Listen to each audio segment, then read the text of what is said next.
Today, we're going to be taking a look at Workqueue for Zoho CRM. This is a new feature that allows you to consolidate many of your different working lists all into one page, so that essentially for you and for your team, you can just start at the top and work your way down in a proper queue format. We're going to jump right on into the article, take a quick look there, then we're going to access it directly in CRM and kind of poke and prod it a little bit. So with that, let us jump right on in. So looking at the article here for Workqueue, I will lead off by saying this is a feature I'm really excited to see. One of the things that can become a challenge in CRM is that there's a lot of modules, a lot of things that might need to be done. You might have certain processes that you're using tasks to manage. Other ones you're using just like a list, something like leads I haven't touched in X number of days. You also have things that need to move via a blueprint transition, right? So for the average user, they can actually end up having to jump into multiple different modules and custom views within those modules, right? It's even if I think about like the Zenatta sales team, right? They need to see inbound leads so that we can get those assigned. They need to see any of their deals where the proposal has been approved and they can send it. They also need to see any deals where there hasn't been a touch within 7 days, right? So if we think about how that would be done normally, you'd basically be accessing leads, going to a particular custom view, accessing deals, going to another custom view, then another custom view.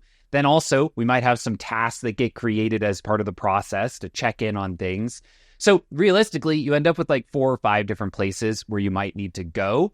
The whole idea of Workqueue here is basically saying, hey, let's define those areas where activity is going to occur, and then let's bring all of them onto one page, right? Novel idea. And so really what this does is just give you a way to give a master list of lists where your team can effectively clear out all the things that they need to get done in one consolidated screen. Right? So that's kind of the high level here. At a big picture, really what you're able to do is create views into tasks, into really any of your core modules, and then as well into your custom views.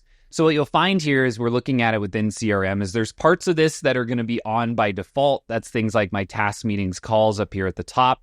These can get filtered based on their scheduled or due dates. So here we see I'm pretty darn overdue on these tasks. I should probably get around to doing those. You'll see the same things for meetings and calls. So if you do have any planned meetings, you can quickly just see what's on the calendar for today.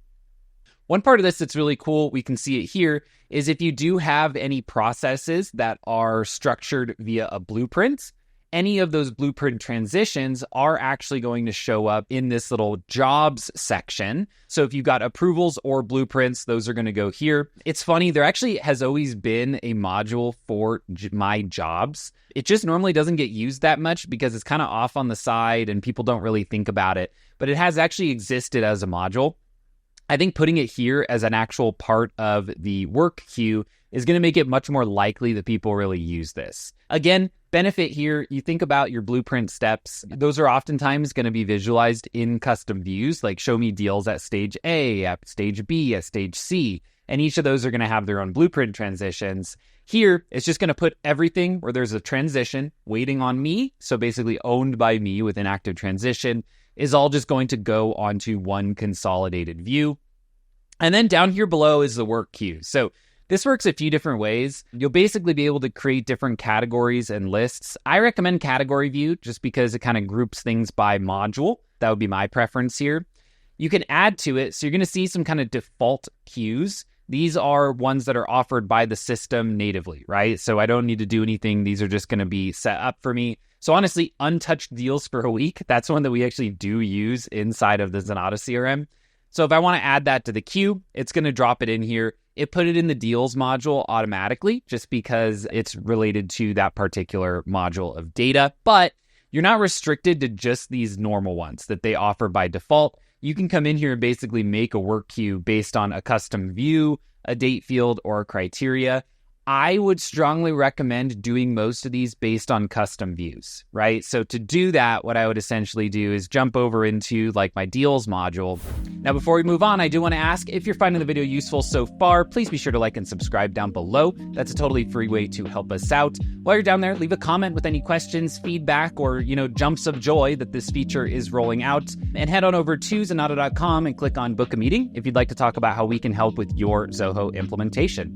With that, let's get right back to it. In here, I'll make my custom view. So I'll say make one for value proposition. Maybe this is like a stage that we like to do regular follow-up in or something like that. So I'll go ahead, create my custom view, make sure it's shared to the appropriate people. That's just like a filtered look into a certain set of records in a module. Then over in my work queue, I'll go ahead and add that, right? So I would really recommend doing it this way because custom views are useful in a lot of different processes. They're even useful in terms of scripting. You can get data from a custom view really easily. So I do recommend for any of these work queues that are down here at the bottom, I would recommend making them a custom view and then bringing them in that way, right? That's kind of the smoothest. I'm going to make sure that you're not like building a bunch of things on the fly just in this UI, right? Build it in the module and then pull it over there as just part of the work queue process. Really cool functionality. You can create different views for different users as well, right? So I could look and see like, hey, for me, the CEO role or a CEO user, I need to see A, B, and C.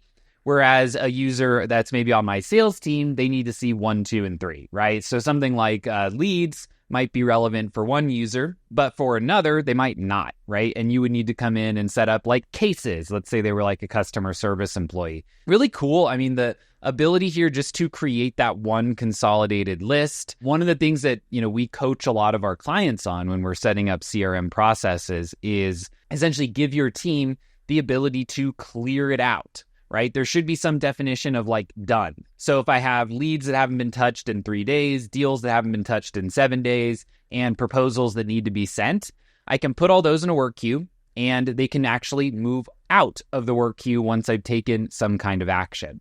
Now, I'm going to show you one more little tip here, separate from Workview, but it's a work queue, but it is useful just in general. And I think this is the right way to use this type of tool. So I made that quick view there for value proposition as a custom view in my deals. This is great and all, right? But the problem is these aren't going to leave this view until they've changed their stage, right? But a lot of the times you don't need to see the same thing every single day when you log in here. So one really powerful field that I want to put on your radar as you jump into using Workqueue here is last activity time. Last activity time is like your Swiss Army knife of date management. It's basically going to get updated to the current date when there's any kind of touch on a given record. A touch could be an update of a field, leaving a note on the record, completing or creating a task, a meeting or a call, sending an email will actually update this last activity time. So a lot of the times here, I'll set up some type of view and say, hey, show me ones where the last activity time is X number of days or more into the past, right? So I could say, if we haven't touched a deal in the value proposition stage within 7 days, it should go on to some kind of list. Now, back to our work queue real quick, just so I can show what I mean by this. I've got my deals that are sitting in here that are owned by me, right? So if I were to jump in, because I've now added that date filter, let's say I leave a note here that says, just as an example, following up next week, client is out of office, just something like, to leave some type of touch here. And now when I go back to my work queue, that deal's not in here anymore, right? Because it's been touched within the last 7 days. So I no longer need to take an action right now for that particular deal. As you're going in and setting these up, I would really strongly recommend thinking about scenarios where you can use last activity time so that a team member can actually finish their lists. It's nice to have some type of place where I've cleared everything out and I know that based on the business rules that are being handed down to me, I've done my job. I have followed up, I have checked in, I have cleared out the things that I'm expected to do. A couple other things in here, you'll be able to filter and see my records as well as other users' records. Of course, that's going to inherit from your user permissions. So like me as the CEO in the role hierarchy, I'm going to see everything no matter what. Maybe you have different sales managers and they have users reporting to them. They'll actually be able to go in and see, hey, for my team, what are the deals that aren't moving out of the queue, right? What are the ones that we need to touch and that we need to work on?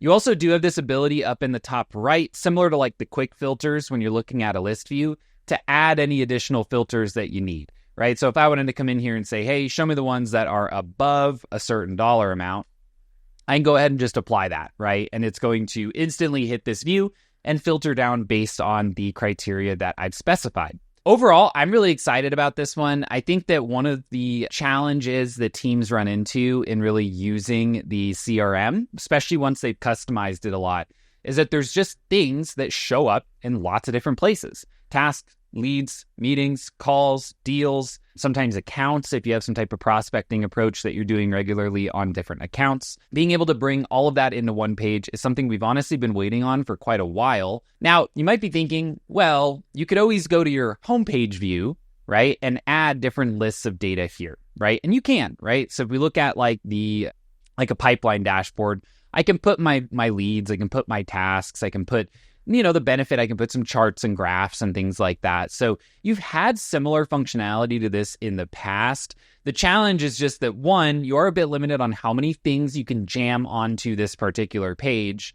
And two, you start to lose out on some of the functionality around like your quick filters and really working with these as lists as you would like to. So I do think this is a pretty big step in the right direction for managing processes that might be touching many different modules across CRM. I would definitely recommend giving it a try when this rolls out for your instance of Zoho.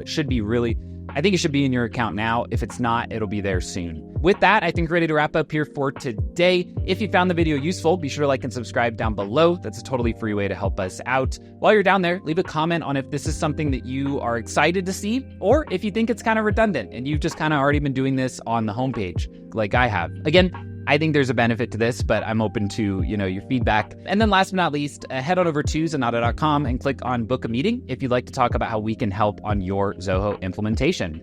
Thanks again for watching, and we will see you next time.